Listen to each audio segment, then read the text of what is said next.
உடம்புல பித்தத்தை குறைக்கிறதுக்கு இஞ்சி சேர்ந்த டீ மாதிரி வந்து எடுத்துக்கலாம். இல்லை பித்த சமனி கஷாயமாக வந்து எடுத்துக்கலாம். சீரகம், மஞ்சள் அது கூட வந்து இஞ்சி சேர்ந்த டீ மாதிரி வந்து எடுத்துக்கலாம். இதெல்லாம் எடுத்துக்கும்போது உடம்புல பித்தம் குறைஞ்சு அந்த நரம்பு சார்ந்த வலிகள் கொஞ்சம் கொஞ்சமாக வந்து குறையும். ஸோ அந்த புண்ணு இருக்கக்கூடிய சமயத்தில், கொப்பளங்கள் இருக்கக்கூடிய சமயத்தில் நம்ம காவிக்கல் அப்படிங்கிறது நாட்டு மருந்து கடைகளில் கிடைக்கும். முன்ன காலத்துலலாம் நம்ம மண்பானை செய்கிறவங்கள்ட்ட போய் வந்து அந்த மண்ணை வந்து பூசிட்டு வருவாங்க.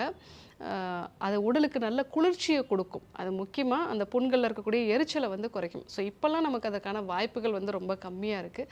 ஸோ அதற்கு பதிலாக நீங்கள் காவிக்கல் அப்படிங்கிறது நாட்டு மருந்து கடைகளில் வந்து கிடைக்கும். இந்த காவிக்கல்லை வாங்கிட்டு வந்து நீங்கள் நல்லா தண்ணியை சேர்த்து குழச்சி எக்ஸ்டர்னலாக அப்ளை பண்ணலாம். அப்படி அப்ளை பண்ணாலும் வந்து உங்களுக்கு அந்த எரிச்சல் எல்லாமே வந்து குறைய ஆரம்பிக்கும்.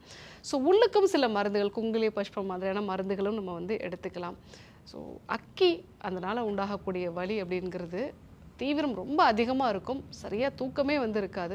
ஸோ அந்த மாதிரி நிலைகளில் நான் சொன்ன மாதிரி அமுக்ரா சேர்ந்த பால் வந்து எடுத்துக்கலாம்.